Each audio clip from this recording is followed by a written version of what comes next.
Bruce Lee. இது எங்களோட ஒரு குடும்ப விழா. கெனன்யா ஃபிலிம்ஸோட 4வது படம். ஃபஸ்ட்டு எனக்கு பிரசாந்தை பற்றி சொல்லணும். ஏன்னா பிரசாந்த் ஒரு இன்ட்ரெஸ்டிங்கான பர்சனாலிட்டி. பிரசாந்த் பாண்டியராஜ். நான் ஷூட்டிங்கில் இருக்கும்போது தான் முதல்ல பிரசாந்தை பார்த்தேன். ஒரு வாக்கியம் வந்து பார்த்தீங்கன்னா மன்சூர் அலிகான் சார் வந்து நிற்கிற மாதிரி தான் இருக்கு. அது வந்து என்ன தலையா அப்படி தான் வந்து இப்போ நான் பார்த்தேன். அப்படியா ஓகே. நாங்கள் ரொம்ப சைலண்ட்டாக வேலை செய்வோம். ஒரு நாள் கூத்து என் டீமு, என் ஆஃபீஸு, இடம்லாம் இருக்கிற இடமே தெரியாது. செட்டும் அப்படி தான் இருக்கும். ப்ரூஸ்லி பார்த்தீங்க அப்படின்னா அசிஸ்டன்ட் டேரக்டர்ஸு ஒரு 12 பேர் ஒரு ரூம்லேயே இருப்பாங்க. காலிலேருந்து நைட் வரைக்கும். சாப்பிட்றது, குளிக்கிறது, தூங்குறது எல்லாமே அந்த ரூமில் தான் இருக்கும். ஒரு மாதிரி ஒர்க் பண்ணாங்க. எனக்கு கொஞ்சம் வித்தியாசமாக இருந்துச்சு அவங்கள பார்க்கும்போது. கொண்டாட்டமான ஒரு டீம். அதுதான் நான் முதல்ல இங்கே சொல்ல விரும்புகிறேன். அது அவங்களோட பர்சோனா, அந்த டீமோட பர்சோனா, அந்த எனர்ஜி, அந்த கொண்டாட்டம், அந்த குதூகலம். என்ன நடந்தாலும் பார்த்துக்கலாம்பா. அதனால போல முடியல, என்னை முடியலையா, அப்புறம் 4 மாதம் கழிச்சு எடுத்துக்கலாம், ஒன்றும் பிரச்சனை இல்லை. அந்த மாதிரி ஒரு ஆட்டிடியூட், ஒரு சந்தோஷமாக, குதூகலமாக, எதை பற்றியும் கவலைப்படாமல் அவங்க ஒர்க் பண்ணுறதே என்டர்டெய்னிங்காக இருந்துச்சு. எனக்கு ஆக்சுவலாக என்ன மாதிரியான ஆட்களுக்கு அவங்க வேலை செய்கிறதே என்டர்டெய்னிங்காக இருந்துச்சு. ஒரு நாளும் ஷூட்டிங்லேருந்து நிறைய கதையை கேட்டு தெரிஞ்சுப்பேன். ரொம்ப சுவாரஸ்யமான சம்பவம்லாம் நடந்திருக்கு ஷூட்டில். அது நீங்கள் டைரக்டர் வாயாலே கேளுங்க. So all the best Prashanth. அவங்களோட அந்த கொண்டாட்டமும் குதூகலமும் நிச்சயமாக வந்து ப்ரூஸ்லியில் வந்து எதிரொலிக்கும். அதில் எந்த விதமான சந்தேகமும் கிடையாது. இன்னொரு விஷயம் வந்து எனக்கு பிரசாந்த் மேலே வந்து ஒரு சின்ன பொசசிவ்னஸ், ஒரு பொறாமை கூட இருக்குன்னு வச்சுக்கோங்களேன். பொசசிவ்னஸ்ன்னு சொல்லக்கூடாது. அது அவரோட குருவோட ஆசீர்வாதம். எப்போ பேசினாலும் ஒரு 10 லைன் பேசும்போது இல்லை 4 லைன் பேசும்போது நடுவில் வந்து பாண்டியராஜ் சார் பேர் வந்துடும். யார்ட்டையும் ஒர்க் பண்ண சூழல் எனக்கு கிடைக்காதனால இதை நான் ரொம்ப ஒரு ஏக்கத்தோடு பார்ப்பேன். ஒரு டைரக்ட் ஒரு குஷன் மாதிரி அவருக்கு எதுனாலும் அங்கே போவார், வருவார், பேசுவார், நிறைய விஷயங்களை வந்து ரெஃபர் பண்ணி சொல்லுவார்.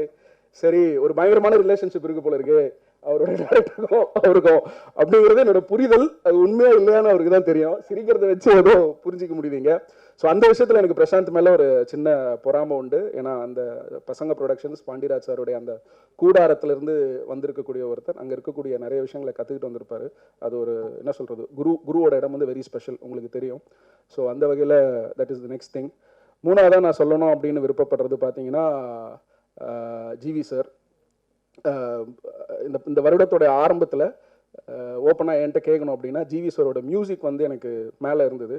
பட் இன்றைக்கி வந்து பார்த்தீங்க அப்படின்னா ஒரு மியூசிக் டைரக்டர் அப்படிங்கிறதுக்கு அடுத்த லெவலாக ஒரு மிகப்பெரிய ஹீரோவாக வந்து தன்னை எஸ்டாப்ளிஷ் பண்ணியிருக்காரு. ஈஸ் அவர் ப்ரெசன்ட் சென்சேஷன். அதை நிச்சயமாக யாராலுமே வந்து மறுக்கவே முடியாது. ரொம்ப எனக்கு ஆச்சரியமாக இருக்கக்கூடிய விஷயம் வந்து அப்படின்னா அந்த உழைப்பு. 365 நாள் தான் இருக்குது. அதில் ஷூட்டிங் போகணும், அதில் கதைகள் கேட்கணும், டிஸ்கஸ் பண்ணணும், கம்போஸ் பண்ணணும். இவ்வளவு உழைப்பு வந்து நிச்சயமாக ஒரு மனுஷன் வந்து தன்னுடைய வாழ்நாளில் போடும்போது அதுக்கான பலனை தான் வந்து அவர் அனுபவிக்கிறாரு. இன்றைக்கி தமிழ் சினிமாவில் ஹீரோக்கள் பற்றாக்குறை இருக்குது. ஜிவி சார் மாதிரியான ஆட்கள் தான் வந்து அந்த பற்றாக்குறையை தீர்த்துக்கிட்டு இருக்காங்க. So congrat sir. Definitely is a present sensation. அதில் எந்த சந்தேகமும் இல்லை. ஒரு பாயிண்ட்டுக்கு மேலே வந்து ஒரு படம் அப்படின்னா அது நடித்த படமா மியூசிக் போட்ட படமா அப்படிங்கிறத தாண்டி இப்போ ஒரு நடித்த படங்களை பட்டம் அதிகமாக பேசக்கூடிய ஒரு இடத்துல இருக்காரு. ஸோ இன்னும் மிகப்பெரிய படங்கள் பண்ணணும், பெரிய பெரிய ஹீரோவாக வரணும். ப்ரூஸ்லி வந்து ஒரு மிகப்பெரிய வெற்றியாக அமையணும் அப்படிங்கிறது என்னுடைய மனசார வாழ்த்துக்கள் to GV sir for this album and for the movie. Kenanya films, Selvakumar is always a special friend. என்னோட முதல் படம் ப்ரொடியூசருக்காக மட்டும் இல்லை, அவர் கொடுக்கக்கூடிய ஒரு சுதந்திரம் அந்த கிரியேட்டிவ் டீமுக்கு வந்து ரொம்ப முக்கியம். செல்வா கூட நான் நிறைய சண்டை போட்டிருக்கேன்.